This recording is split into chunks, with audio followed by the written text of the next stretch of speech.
नमस्कार, मैं विनय कुशवाहा। आप देख रहे हैं ए न्यूज बिहार।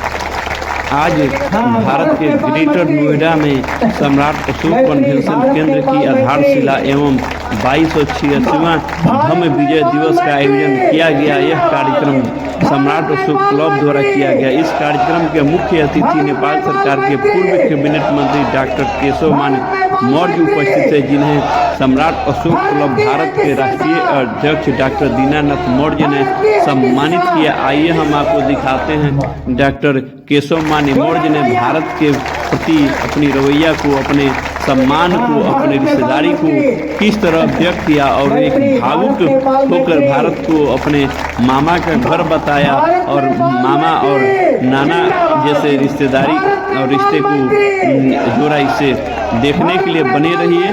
धन्यवाद।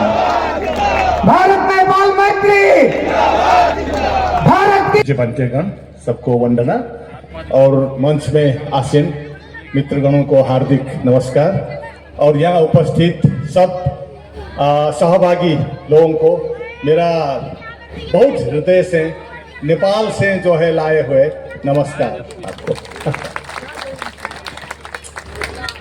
यहाँ बार बार नेपाल का भी जिक्र हुआ और हमें ये सौभाग्य मिला कि हमको आज के दिन में ये कार्यक्रम में निमंत्रणा मिला।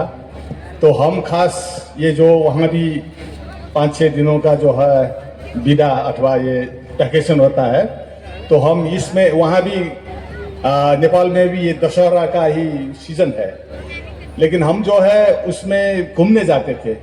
तो इंडिया में प्राय से इंडिया में जाते थे। तो आपका निमंत्रण आने के बाद हमने अपना प्रोग्राम चेंज किया। तो सोचा हमने फैमिली में बात किया, तो ठीक है इस बार जो है दिल्ली के आसपास घूमने जाएं और ये कार्यक्रम में भी हम अपना सहभागिता जनाएं, ताकि ये हमारे लिए गौरव का विषय है। आज जो ये कन्वेंशन सेंटर का भूमि पूजन हो रहा है, मेरे हिसाब से ये जो भगवान बुद्ध ने जब अपना परिवार और दरबार त्याग करके विश्व के शांति के लिए जो निकल गए ना, उसी के कड़ी में एक कड़ी आज जो है यहाँ हो रहा है। मेरे विचार से जैसे फूल के माला में फूल उगते उगते जाते, एक फूल ये बहुत ही ऐतिहासिक और महत्वपूर्ण है, इसलिए कि करीब करीब 2600 वर्ष के दौरान में आज ये जो हो रहा है वो भारत के जो क्या कहते हैं सेंटर अथवा भारत के जो हृदय में ये जो फूल आप लोग उगा रहे हैं, ये बहुत आवश्यकता थी। क्योंकि हम नेपाल और भारत के जो सीमाना में जो हम छोटा छोटा देश बनाकर जी रहे हैं, नेपाल, श्रीलंका और उधर भूटान, थोड़ा सा बांग्लादेश भी बुद्धिस्ट कंट्री है, वहाँ भी वो चटगांव, हम उसको भी न भूलें वो भी हमारा ही है। तो पाकिस्तान और अफगानिस्तान में भी इतिहास हम याद करेंगे तो वो भी जो गंधार जो सिविलाइजेशन है वो बहुत बड़ा बुद्धिस्ट सिविलाइजेशन है। अभी कुछ महीने पहले हमको बुलाया था वहाँ के सरकार से वो जो जितना भी पुरातात्विक विषय है बौद्धों का, तो वो लोग बुद्धिस्ट को बुलाए थे 4 देश के। तो वो लोग कह रहे थे ये हमारे पास ये संरक्षित किए हुए हैं आप लोगों का संपत्ति है, तो वो हमारा ही था, लेकिन हम तो इस्लाम बन गए, लेकिन भी हम कदर करते हैं और क्या करें, अब आगे जाने का जो है रास्ता ढूंढ रहे हैं।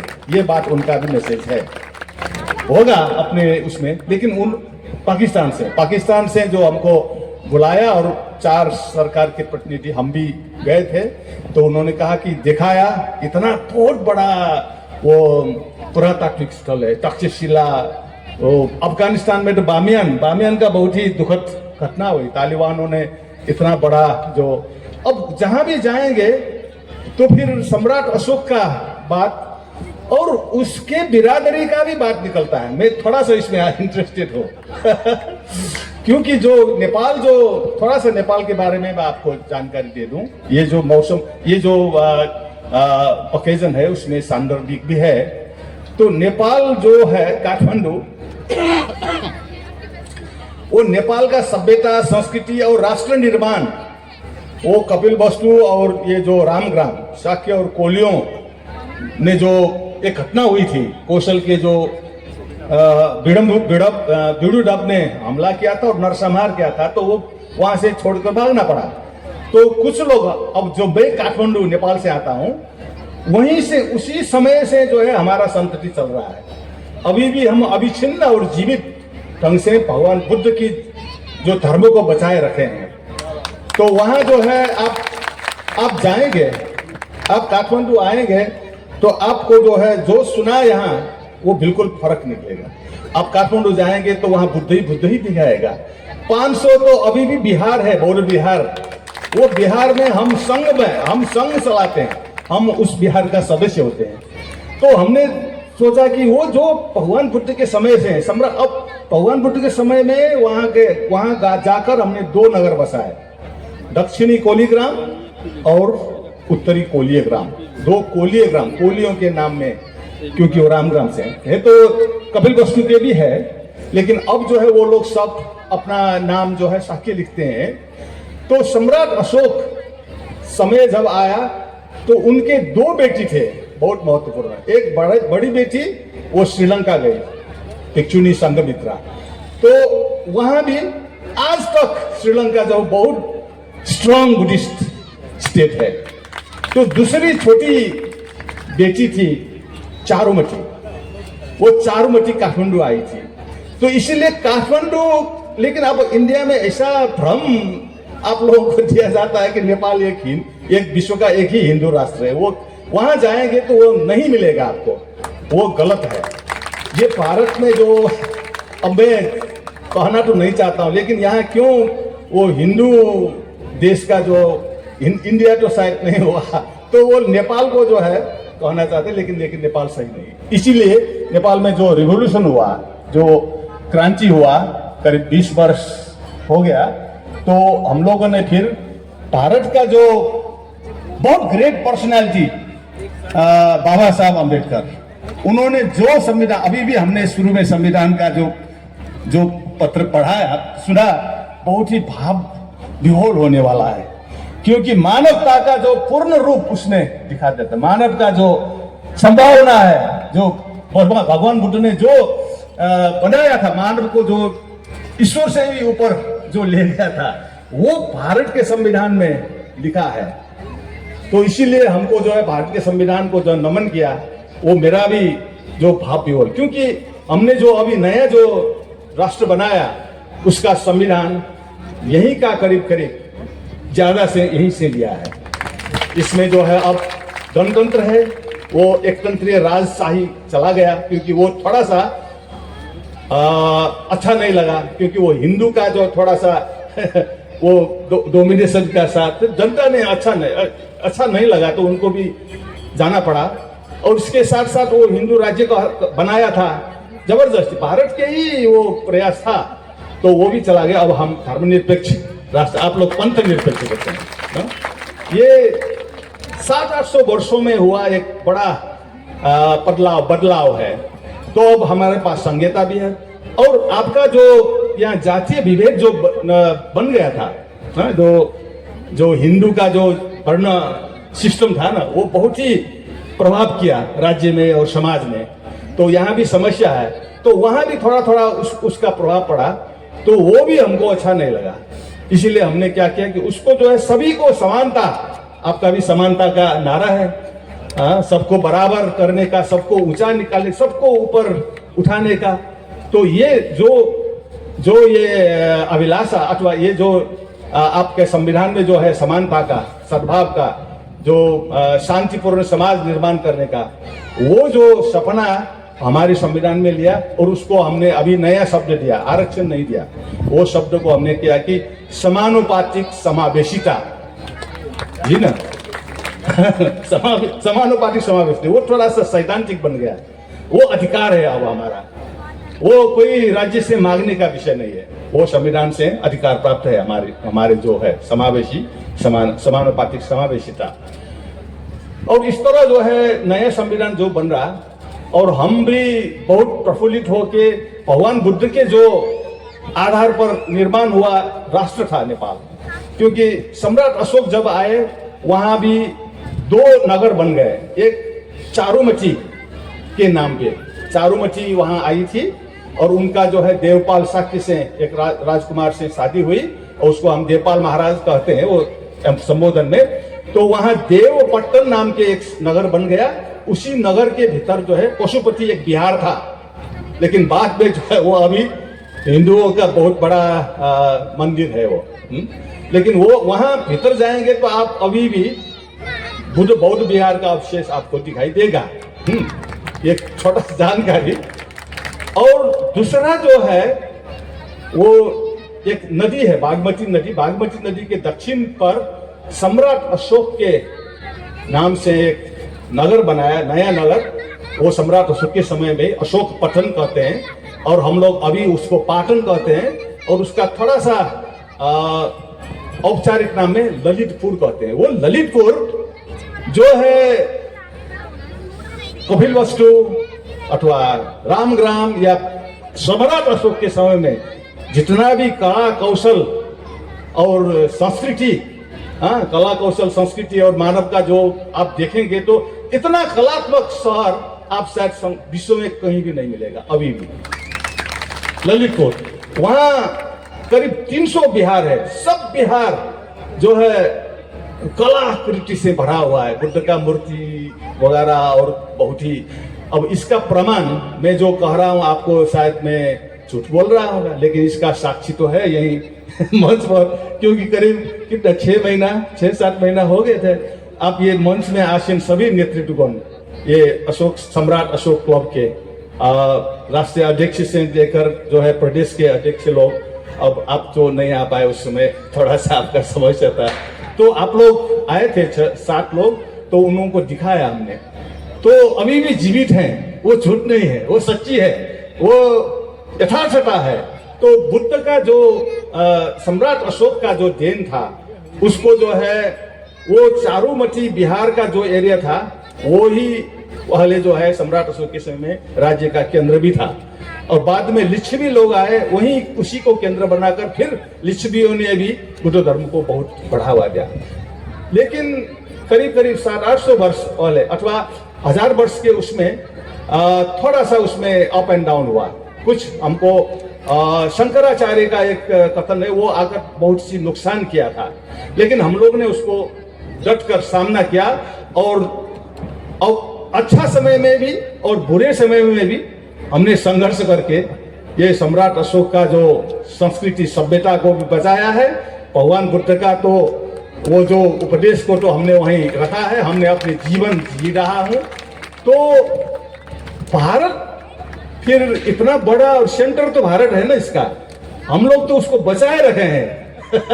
और श्रीलंका भी बचाए रखा है। श्रीलंका सम्राट अशोक की बड़ी बेटी के उसका जहां वहां जाएंगे तो संघमित्रा और महेंद्र भिक्षु का नाम ही सुनेंगे आप लोग। तो काठमांडू में आएंगे तो फिर अब जो है चारूमती बिहार का हम तो अच्छी है, लेकिन उसका महत्व हम भी भूल गए थे। लेकिन जब आप लोग आए और लास्ट ईयर उनके जो है संतति, उनके जो है हम लोग भी है वही शादी वादी सब वही, इसीलिए हमको ये लग रहा है कि जब आपके पास आएंगे तो हम मामा के घर आए हैं। आपको तो आपका भतीजे है आप लोग। तो लेकिन हमको क्या है कि मामा का घर सभी बच्चों का जो है सपना होता है। मामा का घर जाने का मतलब बहुत अच्छा, बहुत क्या है, अच्छा लगता है। लेकिन हम मामा के घर में आए तो मामा ही नहीं मिलता है। तो खो गए थे हमारे मामा, लेकिन आप लोग ही हमारे मामा थे। तो आप लोग अब मिल गए, इतना सारे देखिए और ये सब। हम तो ये जो पांजा है उसको बहुत गर्व और खुशी होने की बात है। तो उनका घर, मामा का घर आज जो है अब भूमि स्थापना हो रहा है। तो इसका खुशी आप लोगों से ज्यादा हमारे लिए है। तो अब जो भारत में केंद्र नहीं था, हम किससे बात करें जब यहाँ आएंगे तो बुद्धिज्म के बारे में, सम्राट अशोक के बारे में, अथवा हमारा जो समाज धर्म और विकास अथवा आगे कैसे जाएं, ये सब गैप था।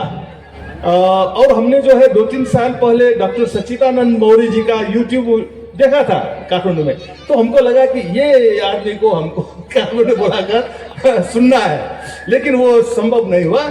लेकिन बाद में क्या हुआ कि अच्छा क्या हुआ कि ये इंडिया में भी एक दूसरे कार्यक्रम में आते हैं, तो उसमें से एक छोटा सा इंटरव्यू किसी ने देखा, राम, अब नाम लेना पड़ेगा, राम नारायण मौर्य जी, वो कहीं, हाँ, तो उसने हमारा जो यूट्यूब देखा और आपका कार्यक्रम वो गाजीपुर में हो रहा था, तो उसने हमारा जीवनदीप जी, उनको से कहा कि इनको बुलाओ मुझे जो है वहां सहभागी कराने का, या शायद बात नहीं कर रहे जी जी लेकिन फिर बात हो गया और जीवनदीप जी के मार्फत मैं गाजीपुर पहुंचा और आप लोगों से जान पहचान हुआ।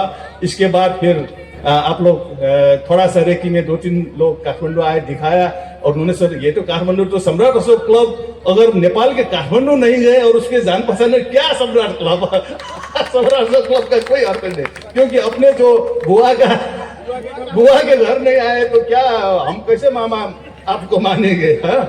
तो इस तरह जो है तो फिर आपका पूरा नेतृत्व वर्ग, हाँ, एक गाड़ी में जितना आता है उतने आया और देखा, और वहाँ के हमारे जो छोटे मोटे जो भी है संगठन वगैरह, हाँ, साक्यों का संगठन और बुद्धिस्टों का संगठन, युवकों का संगठन से आप लोग मिले और चारूमती गए, आपको चारूमती के जो परिवारों से मिले और हमारा संबंध बढ़ते गए और हम निर्धक हुए। अब जब भी आप बुलाएंगे तो हम मामा बुला रहा है तो हम जो है बंदा जो कैसे नहीं आए, हमारे लिए तो ये 4 पर्व में जो अपने बेटी को बुलाते हैं ना, हाँ, उसी तरह जो है हम यहाँ आ गए आपके ये पर्व में।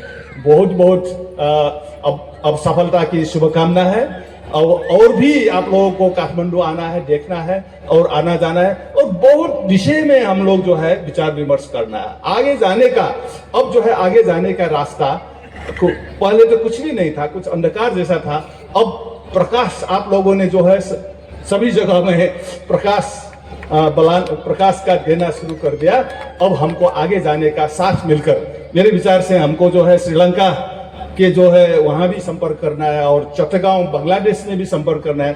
साथ पाकिस्तान अफगानिस्तान में तो अभी कोई है नहीं, है तो हमारा संपत्ति है, वहाँ खजाना तो बहुत है, लेकिन वो लोग भी चाहते हैं कि आप लोगों का खजाना आप इसका क्या ले जाओ, हाँ, ये भावना है वहाँ भी। हम जब देख गए थे इतना ही नहीं, जो चीन और तिब्बत और जापान और कोरिया जहाँ बुद्धिज्म गया वो तो भारत से ही तो गया है, सम्राट अशोक का ही देने के। सम्राट अशोक ही वो महान सम्राट थे जिसने बुद्धिज्म को सिर्फ भारत में सीमित नहीं किया।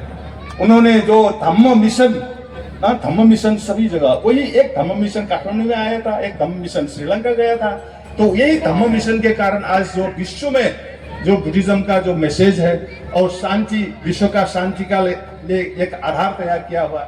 लेकिन अब कुछ समस्या है तो हम लोग आकर जो है आप लोगों ने विश्व का जो 1-2 नारा लिया, विश्व गुरु होने का अथवा विश्व में जो देने का, वो सही है, वो भारत ही दे सकता है, वो और कोई नहीं दे सकता।